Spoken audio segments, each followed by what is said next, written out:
Chers membres de Trader Pro, bonjour, j'espère que vous allez bien. Je suis heureux de vous retrouver pour cette session vidéo pour partager avec vous mon avis sur les marchés financiers. Alors je rappelle que je ne suis pas un conseiller financier, que je suis là pour partager avec vous ma passion du trading et que je vous recommande vivement de télécharger le compte démo XTB, le lien est sous cette vidéo, et qu'en aucun cas cette chaîne et que les informations sur cette chaîne doivent être considérées comme des opportunités d'achat et des conseils boursiers. Donc voilà. Alors je rappelle que vous avez la possibilité de nous suivre sur la communauté Trader Pro ici. C'est notre groupe Facebook, vous le retrouvez facilement en faisant une recherche sur Facebook.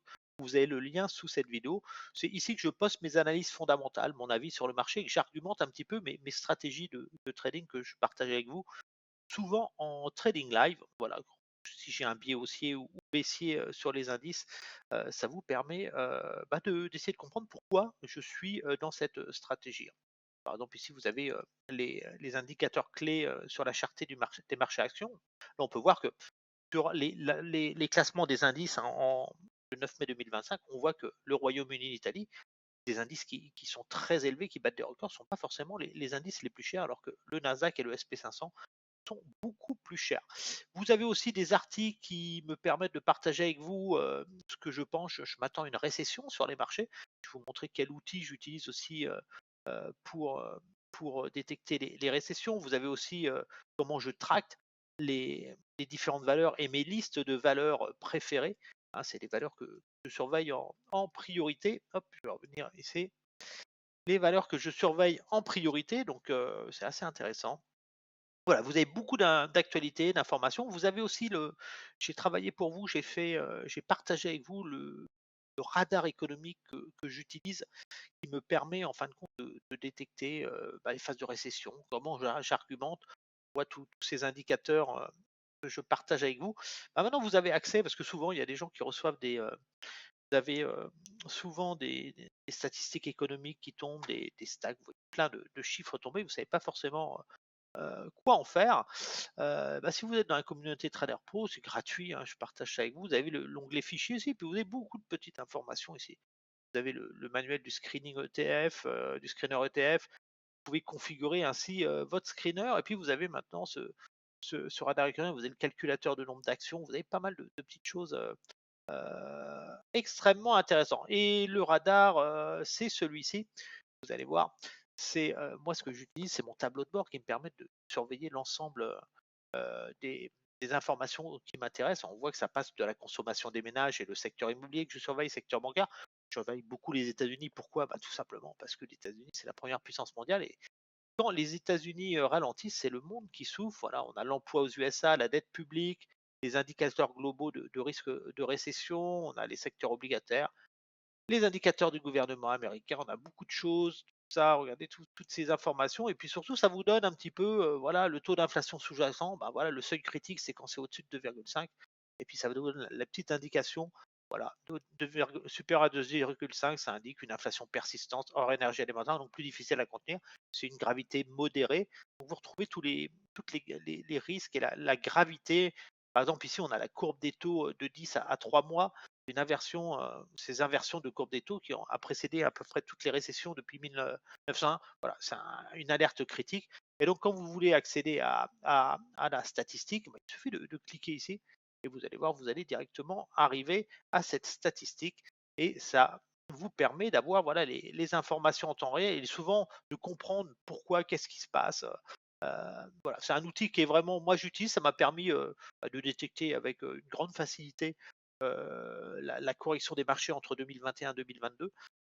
Et puis là, voilà, j'ai des signaux qui passent au rouge sur les marchés et que c'est assez inquiétant pour moi puisqu'on est déjà en récession, les gens ne le savent pas forcément, mais on est déjà en récession et vous allez voir pourquoi, j'ai argumenté tout ça.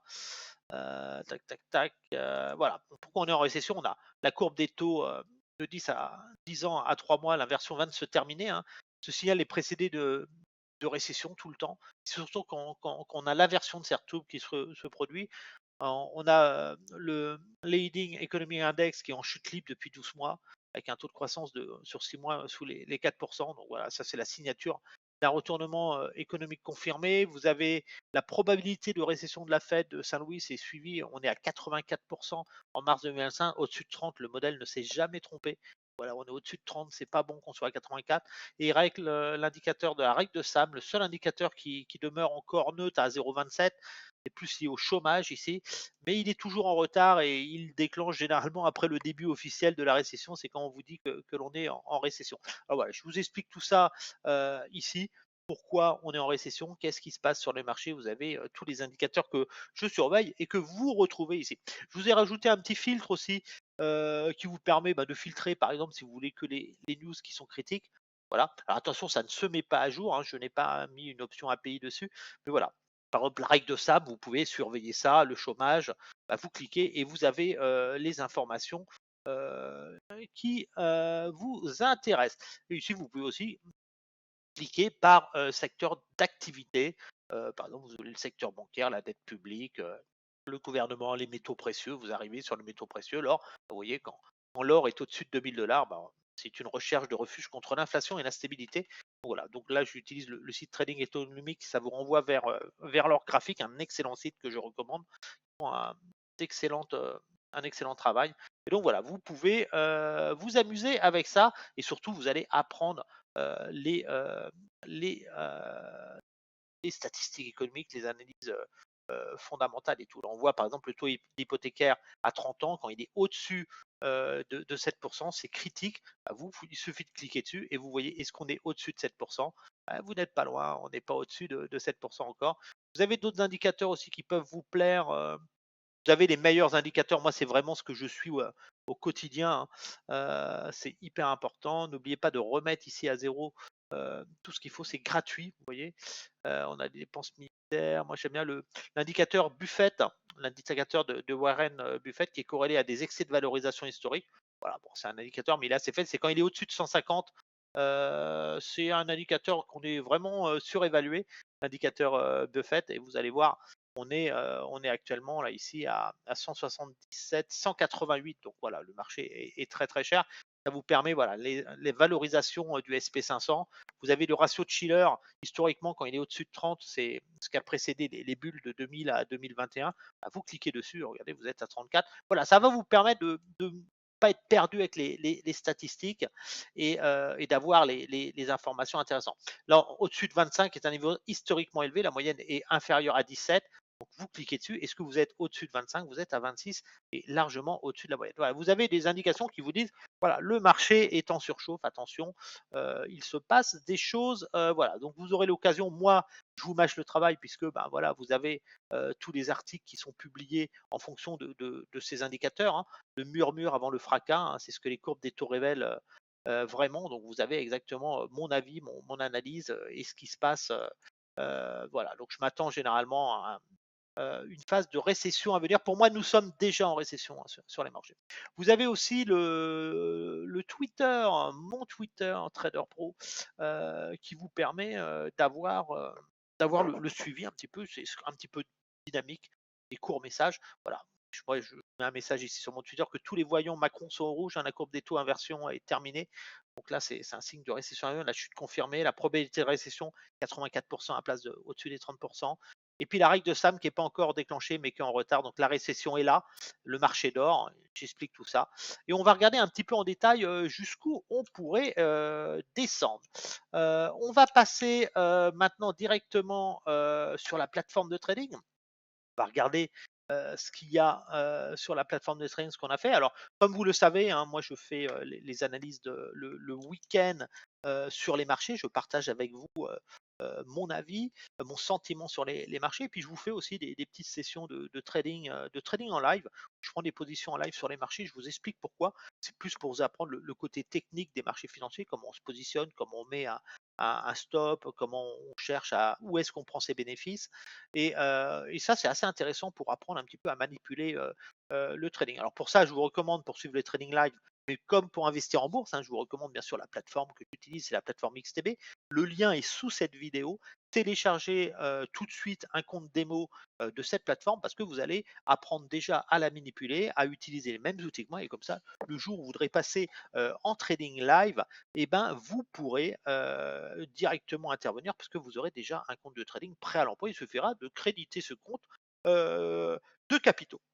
Vous avez en plus une très bonne nouvelle, le compte XTB maintenant permet d'investir en PEA. Alors n'allez pas investir en PEA ailleurs, vous avez la meilleure plateforme de trading pour faire du trading agressif, du scalping, et maintenant pour investir aussi sur le long terme, puisque maintenant avec cette plateforme merveilleuse, vous pouvez investir en PEA avec zéro commission, une fiscalité avantageuse, puis vous pouvez le faire sur des actions et des ETF. Voilà, donc c'est vraiment la meilleure plateforme du moment, il faut en profiter. Le début de mois, comme vous le savez, je fais le trading live avec un compte proche de la majorité des personnes. C'est un compte de 5 000 € que j'utilise pour être plus proche de vous et vous montrer comment on intervient avec un petit capital. Donc voilà, j'ai fait quelques trades là depuis le début du mois. Je suis à 391,80 € en trading. Mon but, c'est de faire 500 € par mois. Pourquoi 500 € par mois? Tout simplement parce que 500 € représentent 10% du portefeuille pour un capital de 5 000 €. Donc voilà, donc là on voit, je suis à 391,80 € depuis le début du mois. Je devrais atteindre mon objectif de 10% sur le mois, ce qui sera très très bon. Ceux qui m'ont suivi en live vendredi dernier, on était en live ensemble, j'ai pris pas mal de positions et puis moi ça a été un sans faute vendredi puisque j'ai réussi à gagner 110,95 € en tradant essentiellement le DAX, le Nasdaq et puis l'or. J'ai vu que j'ai fait quelques achats sur l'or, j'ai gagné 110,80 € et c'est un 100%. Je n'ai pas pris une perte sur toutes les positions prises en live avec vous. Donc ceux qui ont suivi le live vendredi, normalement vous auriez dû pouvoir faire quelques gains. Voilà, donc lundi matin, il y aura certainement un trading live, donc soyez attentifs. Je pense que je vais commencer à travailler à partir de 8 h. Je vais travailler l'indice DAX.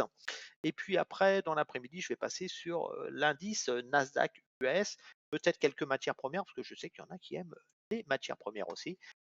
Donc on verra tout ça.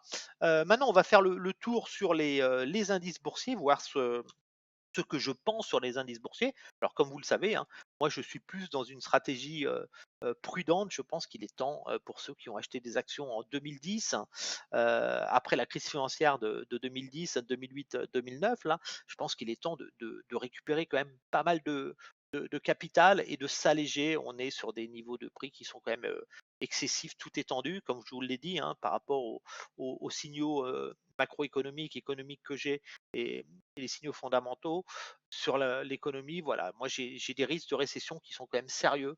Voilà, je m'attends à un ralentissement économique.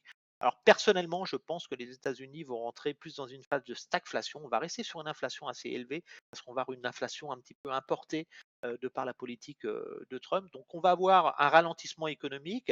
Ça veut dire des résultats en baisse, du chômage en hausse, et puis des prix qui vont rester au-dessus de 2% d'inflation. L'objectif de la Fed. Donc voilà, ça va être très difficile. On va vivre une période assez compliquée. Je pense que les indices pourraient facilement perdre par rapport à leur record historique. Hein, entre 30 et 40% me paraît pas stupide si on prend le plus haut sur l'Eurostoxx 50. Une baisse de 40%, c'est un peu ma cible. Hein.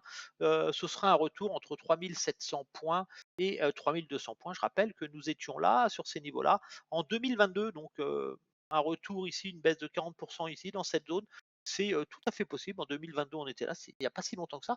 Et puis surtout que quand on était en 2022, ben, la situation économique n'était pas pire que celle maintenant et surtout que celle à venir, puisque vous le savez, la récession est déjà en place sur les marchés. Sur l'Eurostock 50, donc je n'achète pas dans cette zone rouge ici que vous voyez qui est extrêmement risquée. Moi, je vais surveiller des ventes. Alors, ça peut encore monter, mais je vais surveiller des phases de retournement. Ma cible à moyen long terme, ça veut dire pour 2025 au minimum, ce sera un retour à 4100, 4200 points au minimum. On va revenir chercher cette zone ici. Puis sur le plus long terme, je ne suis pas acheteur long terme d'actions sur l'Eurostock 50 au-dessus de 3700 points. Je serai à l'achat vraiment sur un retour dans cette zone à proximité de cette droite de tendance. Donc je vais uniquement sur de l'investissement long terme acheter des actions maintenant absolument pas. Je n'achète pas ici. Pourtant, il y avait moyen de faire des petits achats techniques ici à proximité de ces moyennes mobiles MA, mais autant ici c'est extrêmement dangereux. pense que ceux qui ont acheté ici, il est temps de prendre des bénéfices. C'était du pain béni. Et ceux qui ont acheté dans le haut et qui ont vu la baisse baisser, le marché baisser fortement et revenir maintenant, bah, il est temps de se poser des questions. Est-ce que vous n'avez pas frôlé la catastrophe ici? Ça vaut peut-être le coup de vous alléger un petit peu. Donc pas d'achat dans toutes ces zones rouges, vous les verrez sur les graphiques. Quelques graphiques particuliers, mais dans l'ensemble, je n'achète pas l'Eurostock 50. Long terme, au-dessus de 3700 points et je vise un retour à 4200 points. Sur le CAC 40, pareil, le CAC 40 arrive dans une zone rouge de vente mensuelle très inquiétante. Je ne suis pas acheteur de l'indice CAC sur le moyen long terme. Au-dessus de 6400 points, c'est vraiment un retour dans cette zone qui me permettrait de faire un achat technique. Mais sur le plus long terme, voilà, je passe à l'achat entre 5400 points et 4700 points. Je pense que l'indice va revenir consolider dans cette zone-là, ce qui veut dire que si vous achetez l'indice sur ce niveau de prix, attendez-vous à une baisse de 17% et puis certainement entre 29, entre 30 et 40% dans les mois à venir quand la récession sera actée et fera la une de l'actualité. Donc là, je m'attends à un rebond technique, on va certainement stagner et puis on va faire des mouvements, 3 vagues baissières et se rapprocher de cette zone, cette droite de tendance. Je rappelle que l'indice CAC 40 n'a pas le même mode de calcul que l'indice DAX. Ne croyez pas que l'indice CAC 40 à 7700 points, il n'est pas cher. Il faudrait justement regarder le CAC 40 GR qui lui est calculé avec les dividendes réinvestis comme le DAX. Vous verrez que l'indice CAC 40 se paye très très cher, comme on l'a vu tout à l'heure sur le graphique que j'ai partagé avec vous. On va y retourner d'ailleurs. Vous allez voir, tant que je le retrouve, c'est le graphique qui indique la cherté des indices. On va repasser un petit tour et après on revient sur les graphiques. Voilà, c'est on voit que le CAC 40 est en position ici, en cinquième position.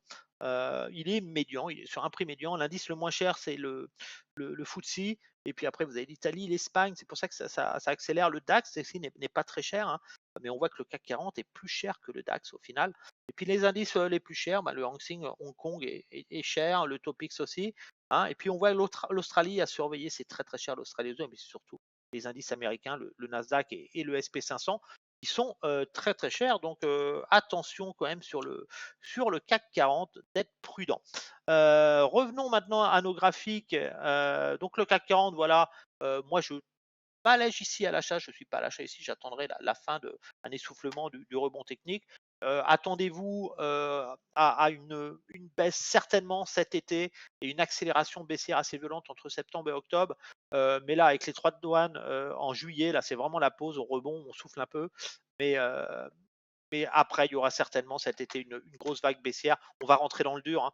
On ne sait pas non plus sur le plan géopolitique avec la Russie, qu'est-ce qui se passe. On a Israël aussi avec la bande de Gaza. Bon, bref, c'est explosif. On a vu le Pakistan et l'Inde. Voilà, du point de vue géopolitique, c'est un petit peu la catastrophe. Euh, Si on regarde le DAX maintenant, le DAX, il est assez surprenant parce qu'on voit qu'il est dans un canal haussier. Il a rebondi sur le bas de ce canal haussier et puis il est en train de nous générer une impulsion ici de sortir de cette zone de vente. Personnellement, je pense qu'on va avoir une mèche et que cette bougie va finir rouge. Et voilà, de toute façon, je n'achète pas le DAX sur ce niveau de prix. Je reviendrai à l'achat du DAX uniquement au-dessus de 17 000, 18 000 points vers cette zone ici. Sur cette zone-là, je reviendrai sur le DAX et je m'attends à une baisse un petit peu plus prononcée sur le long terme. Je pense que si je reprends le plus bas, j'ai pas le plus bas de 2000, de 2008, mais par contre, si je me base déjà sur un prix un petit peu plus raisonnable sur ce niveau de prix ici, voilà, je ne serai pas à l'achat au-dessus des 50% de Fibonacci de cette zone de support.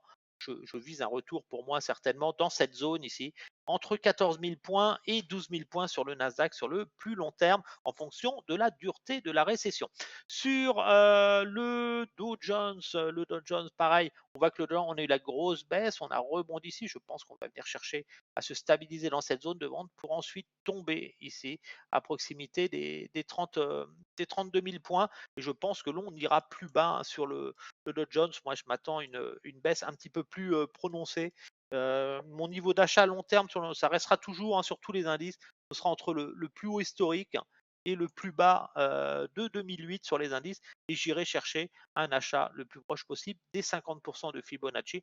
Pour l'instant, on a une cible de 25 000. On peut retenir 26 000 points sur le Dow Jones. Je m'attends à une baisse et une glissade de l'indice. Alors je rappelle que tous les indices pour moi perdront au minimum 40% de leur capitalisation, donc là on serait sur un 36%. Voilà, 40% ne serait pas quelque chose d'énorme par rapport à la hausse monstrueuse que l'on a eue ces dernières années. Sur l'indice SP500, exactement la même chose. On a vu, on s'est fait une petite frayeur ici.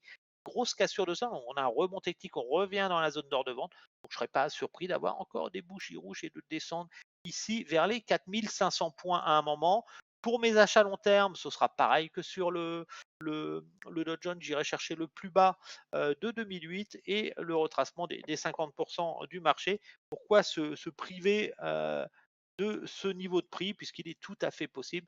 On pourrait avoir une belle tête à épaule ici. Pour moi, techniquement, je m'attends à une correction de ce type sur l'indice, uniquement pour des raisons fondamentales que j'explique sur le Facebook Trader Pro. Voilà, on risque d'avoir, je vais jouer un mouvement de ce type. Donc là, on a un rebond, mais on va certainement, si je décompose un petit peu, baisser comme ça, on est un, et puis après, on accélérera à la baisse pour venir se stabiliser certainement à proximité de cette zone, mais surtout, voilà, ma zone d'achat, c'est sous les 3400 points. Je passerai à l'achat dans cette zone ici.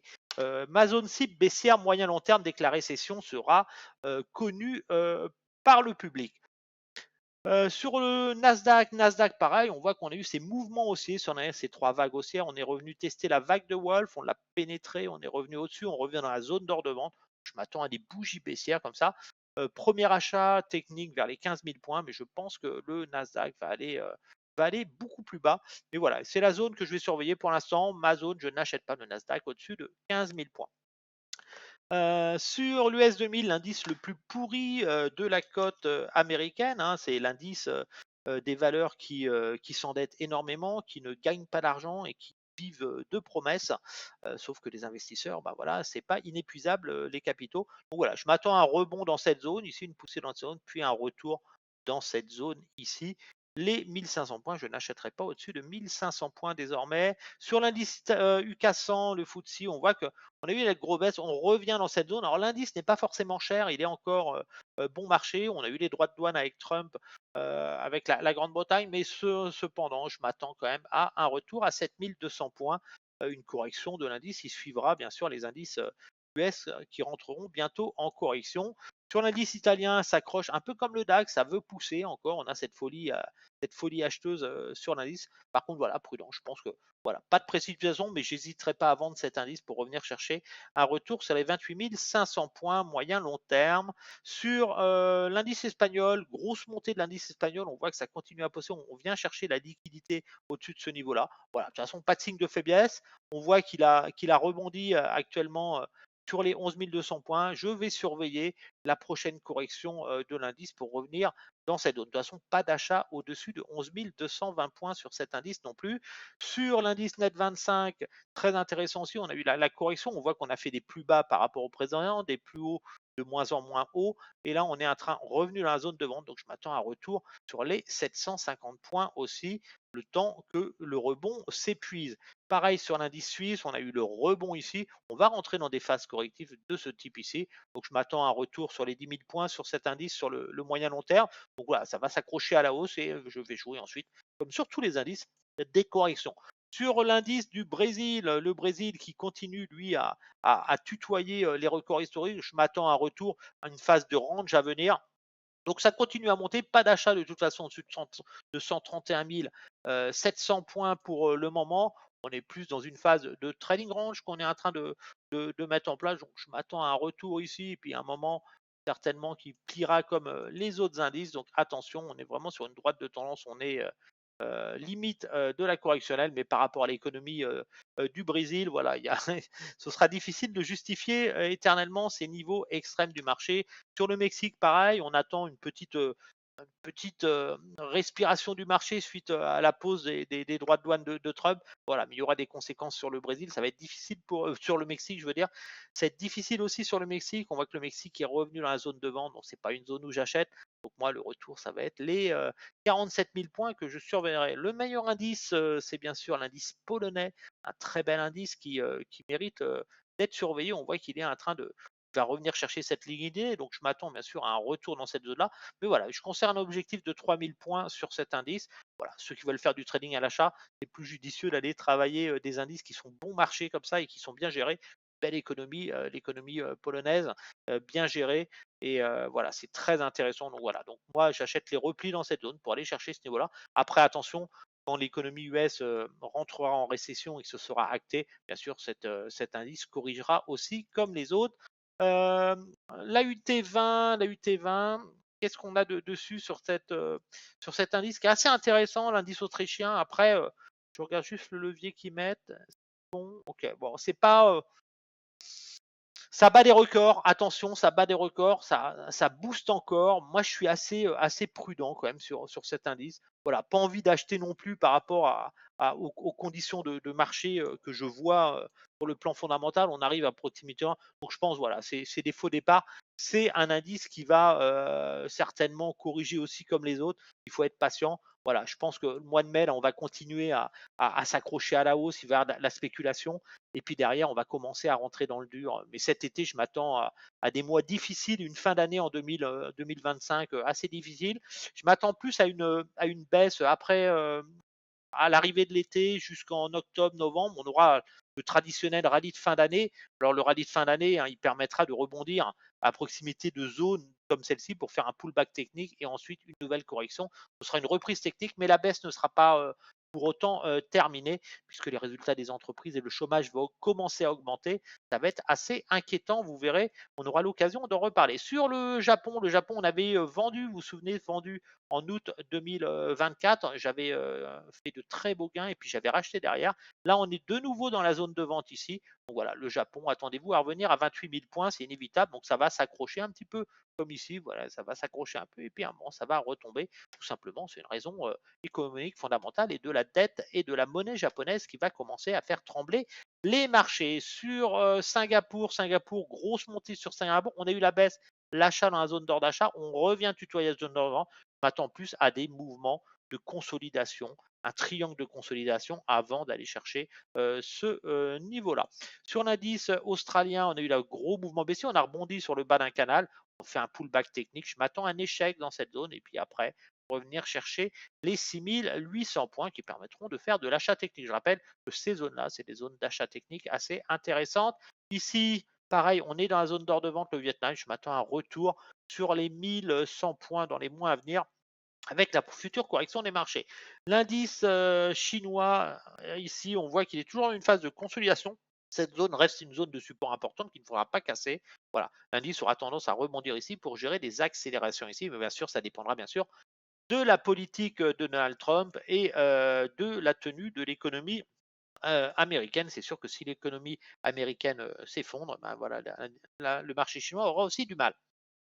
Donc, pour l'indice chinois technologique, pareil, on achète dans cette zone-là uniquement, on n'achète pas au-dessus de 7500 points et on cherche à tendre vers les 10 000 points. Sur Hong Kong, marché assez cher, Hong Kong, on voit, hein, voilà, la zone de support sur Hong Kong, c'est bien sûr des achats sur les 19 800 points pour jouer des accélérations en direction des 27 000 points. Prudence quand même, en cas de changement de tendance, on pourrait casser cette zone si les États-Unis rentraient en récession, comme je le pense. Ce que je vais faire pour la semaine prochaine, je vais surveiller sur la session de Trading Live. On verra, on va trader le DAX, l'US 30, le Nasdaq, le Gold, l'Ethereum. Aussi, je voulais faire des petites ventes sur l'Ethereum ici et sur le dollar aussi qui a l'air de vouloir rebondir. Sur Ethereum, j'avais vu un petit signal baissier qui était assez intéressant.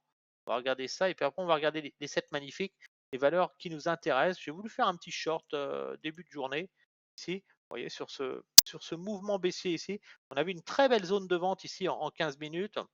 Je l'ai pas fait, c'est à cause du spread et on est dimanche. Ici, on avait une très belle zone de short ici. On est venu chercher la liquidité ici.